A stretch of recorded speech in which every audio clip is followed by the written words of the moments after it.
Hello and welcome everyone to this episode of our Building a More Perfect Union resource series. This series features resources created for and by K-12 teachers and students through a shared focus on the idea of building a more perfect union.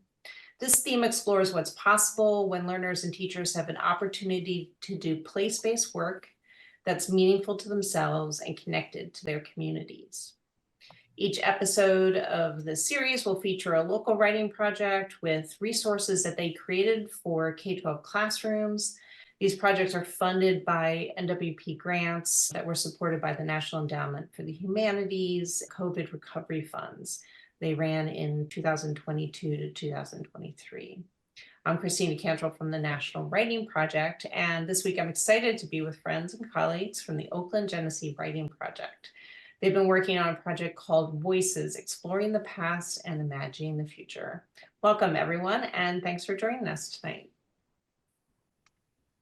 Let's see, let's get started with some introductions. So maybe we can go around Zoom space, and if everybody can introduce themselves. And then when you think of this idea of building a more perfect union, what's a word or a phrase that comes up for you in that mix? Leah, do you want to get us started? Sure. My name is Leah Barnett. As mentioned, I am a participant in the Oakland Genesee Writing Project and was part of the initial group getting this comprehensive project off the ground. I was one of the facilitators in the summer of 2022. So it's just been really enjoyable to see the work grow and morph and continue in our project. In terms of words that come to mind, this idea of participatory history, where people all feel that they have voices. You'll see that we've sort of been attracted to the word voices and lifting those in our local communities. So that's some of the language that I was attracted to and still continue to be excited about. I can go next. I'm Monica Phillips, 7th grade ELA teacher in Clarkston. I am also our district's curriculum coordinator for secondary ELA, and I'm here with you all because I serve as a teacher consultant and an active participant in the Oakland Genesee Writing Project. So excited to be here and share some resources.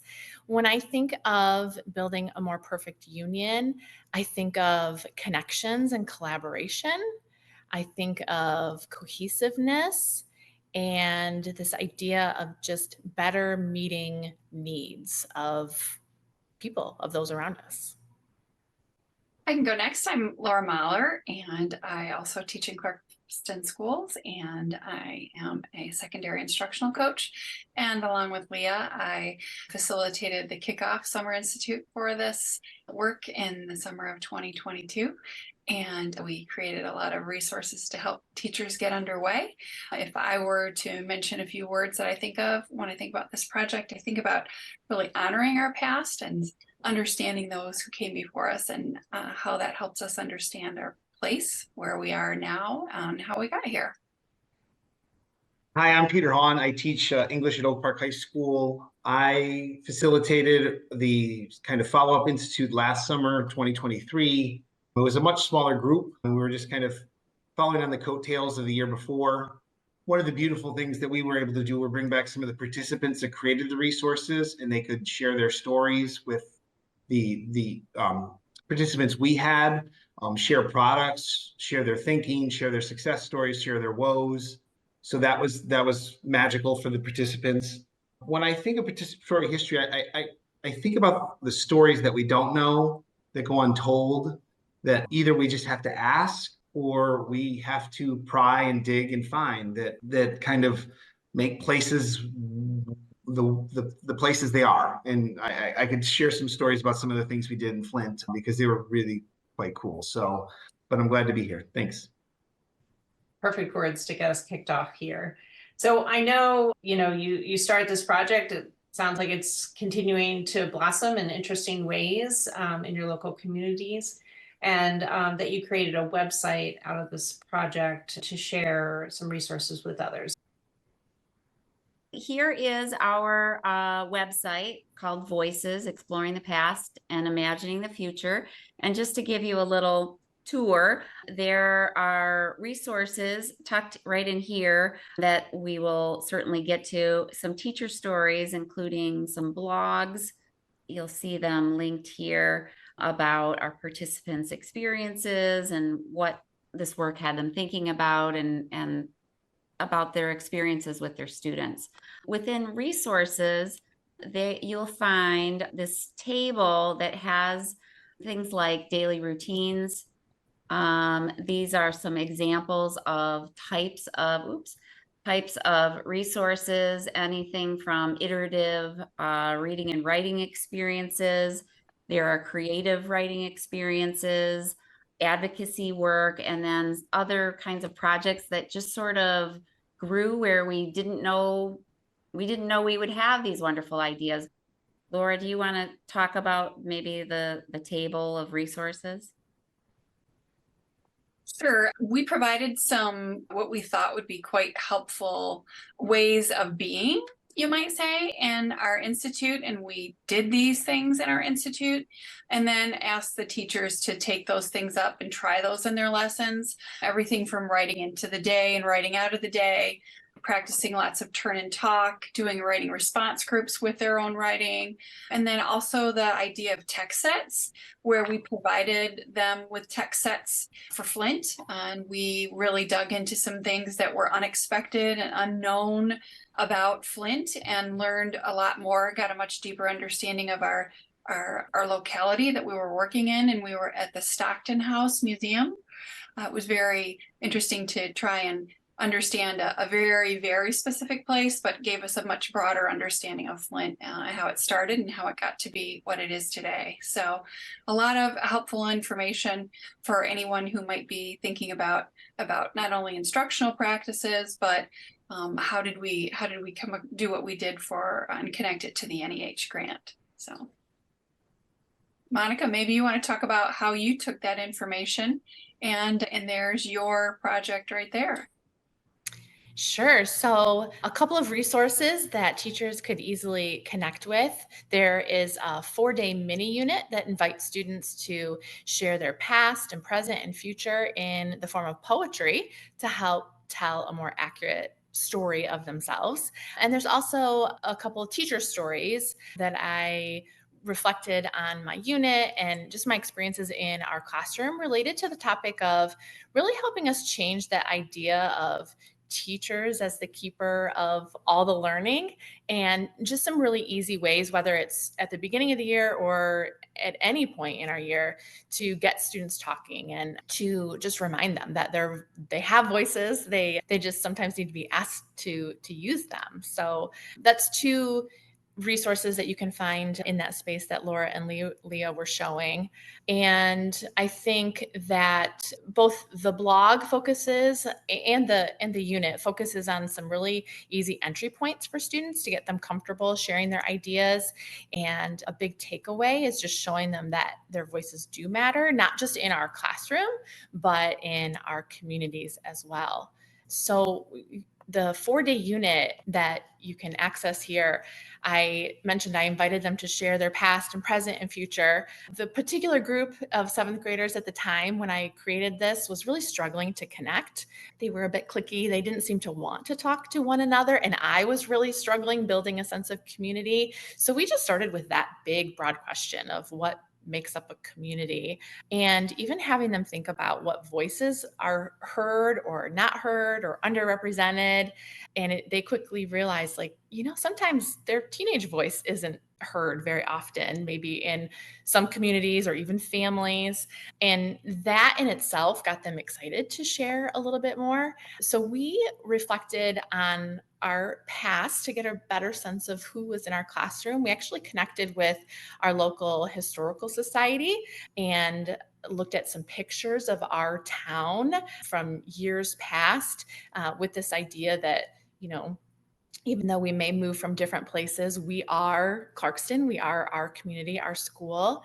And then we brainstormed about where we are at now and dreamt about our future. And we really kicked everything off with mentor texts around identity, reading each of those multiple times in order to look at it with different lenses, how the author's words helped us maybe understand identity, their identity.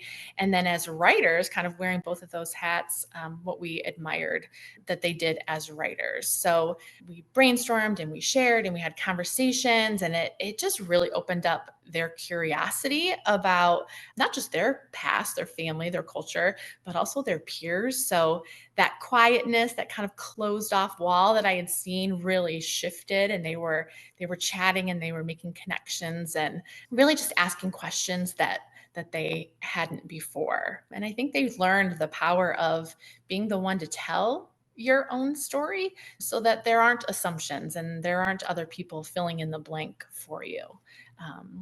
We were also able to take it a step further and to actually share student writing at our local public library with this idea that we are Clarkston.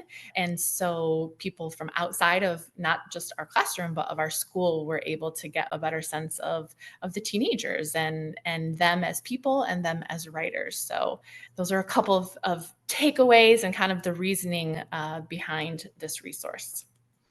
And then Peter continued the work. Yeah, Peter, do you want to tell us about how this continues to grow? Thank you.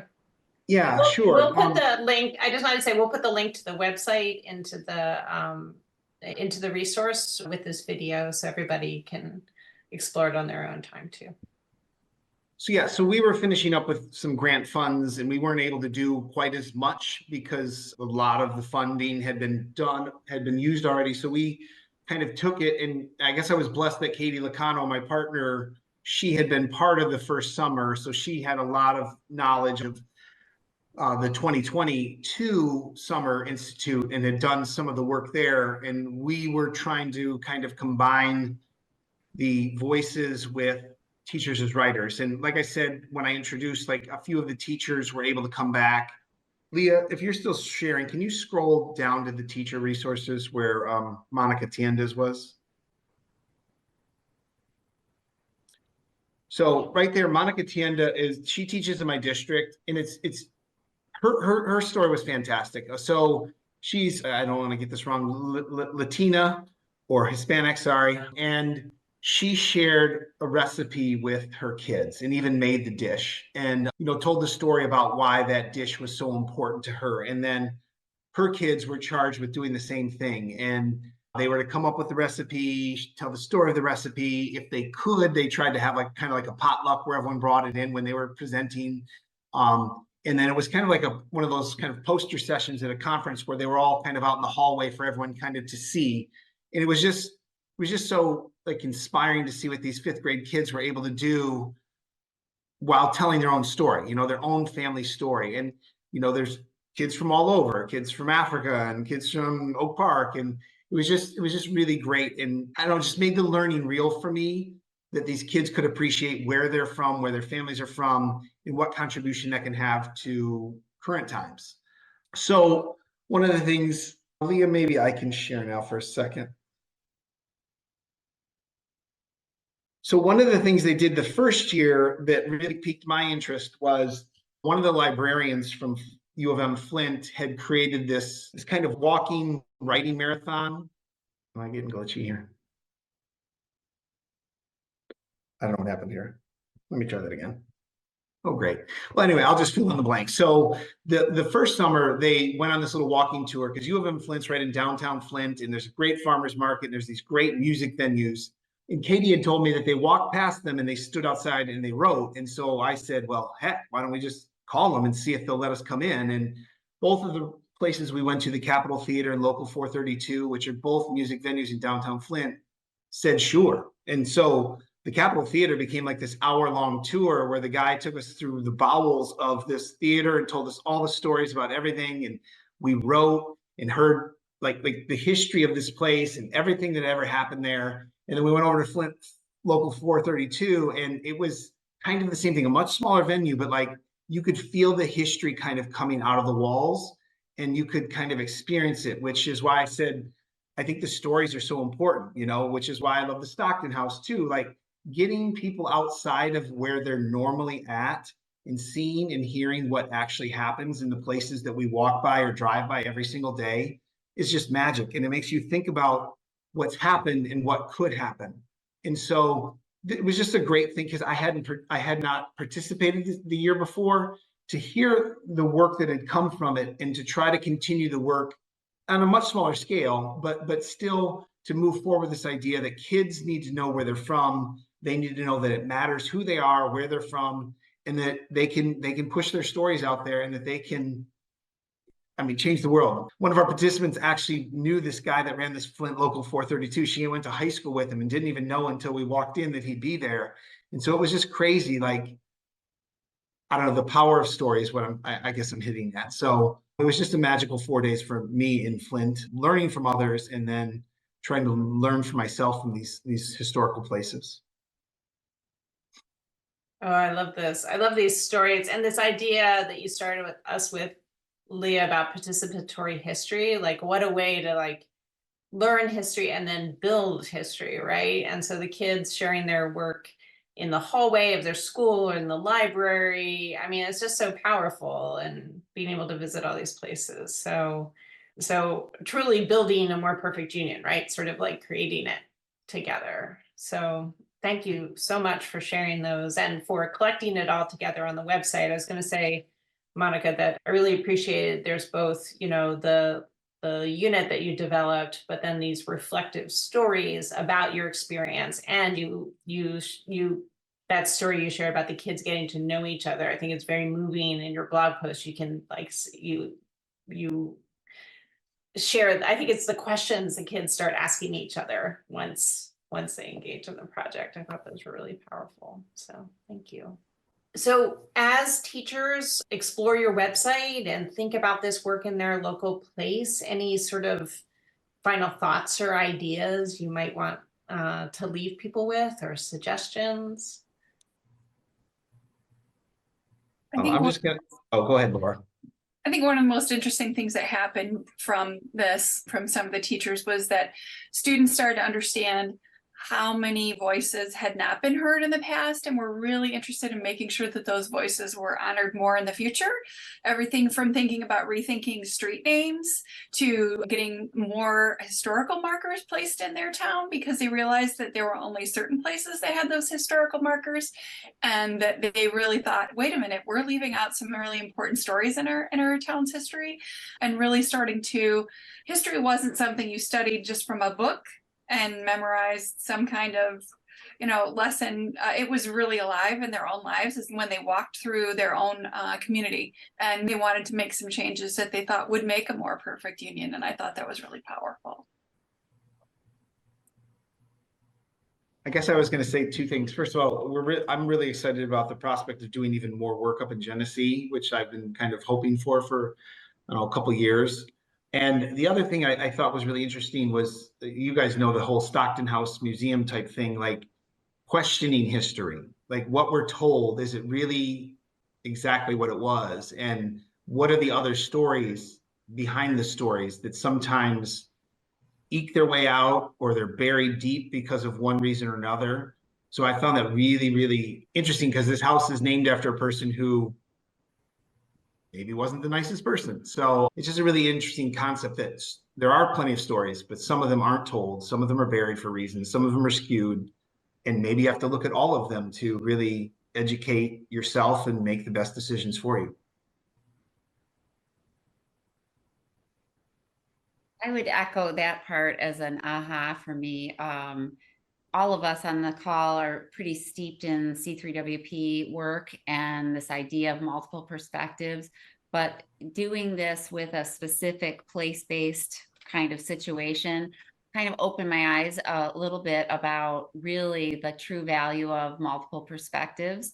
Even choosing certain texts made us really sort of in an intentional way lift up voices that would otherwise not be sort of part of the common narrative. And so that was kind of exciting to see, as we built it ourselves. And then this is after several years of being very much advocates of that kind of work, but to do it in this particular setting had some really neat ahas, I think.